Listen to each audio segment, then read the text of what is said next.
America Iran మధ్య దాడులు ప్రతిదాడులు కొనసాగుతున్నాయి. హర్ముజ్ జలసంధిలో వాణిజ్య నౌకల రక్షణే ధ్యేయంగా అమెరికా సెంట్రల్ కమాండ్ వరుసగా 11వ రోజు రాత్రి కూడా భీకర వైమానిక దాడులు చేసింది.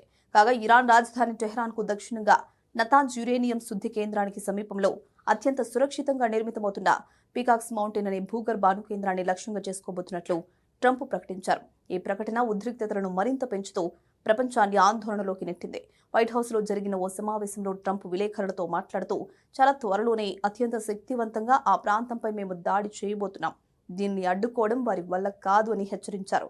అమెరికా దాడుల వల్ల జరిగే నష్టం నుండి ఇరాన్ కోలుకోవడానికి కనీసం 20 నుండి 25 ఏళ్లు పడుతుందని, ఇప్పట్లో తాము ఇరాన్ను వదిలిపెట్టే ప్రసక్తే లేదని స్పష్టం చేశారు. కాగా ప్రస్తుతం అమెరికా దళాలు ఇరాన్లోని సైనిక కమాండ్ సెంటర్లు, డ్రోన్ నిల్వ కేంద్రాలు, క్షిపణి ప్రయోగ స్థావరాలు, విమాన హ్యాంగర్లపై నిర్దిష్ట దాడులు చేస్తున్నాయి.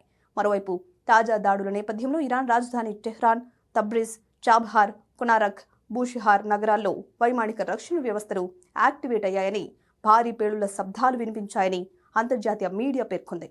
ఇదిలా ఉంటే అమెరికా సాగిస్తున్న వరుస దాడులపై ఇరాన్ స్పందించింది. అమెరికా గనక తమ అణు కేంద్రాలు, ఇతర సున్నితమైన ప్రాంతాలపై దాడులకు దిగితే పశ్చిమాసియా అంతటా ఉన్న అమెరికా సైనిక స్థావరాలు, వారి మిత్ర దేశాల ప్రయోజనాలపై తీవ్రమైన ప్రతిదాడులు చేస్తామని ఇరాన్ సైనిక విభాగం హెచ్చరించింది. ఇప్పటికే అమెరికా దళాలకు ఆశ్రయం ఇస్తున్న కువైట్, బహ్రెయిన్, జోర్డాన్ వంటి దేశాలపై ఇరాన్ క్షిపణులు, డ్రోన్లతో ప్రతిదాడులకు దిగింది. ఇదిలా ఉంటే ఇరాన్తో కొనసాగుతున్న యుద్ధానికి ఇప్పటివరకు $37.5 billion ఖర్చయింది. America senate appropriations committee సమావేశంలో రక్షణ మంత్రి పీట్ హెగ్సెత్ యుద్ధ వ్యయం వివరాలను అధికారికంగా వెల్లడించారు.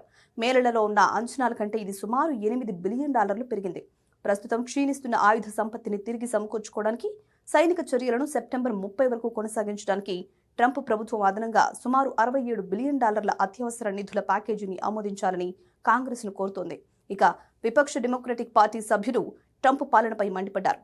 యుద్ధ వ్యూహం, పెరుగుతున్న ఖర్చులు, స్పష్టమైన ముగింపు ప్రణాళిక లేకపోవడంపై ప్రభుత్వాన్ని నిలదీశారు.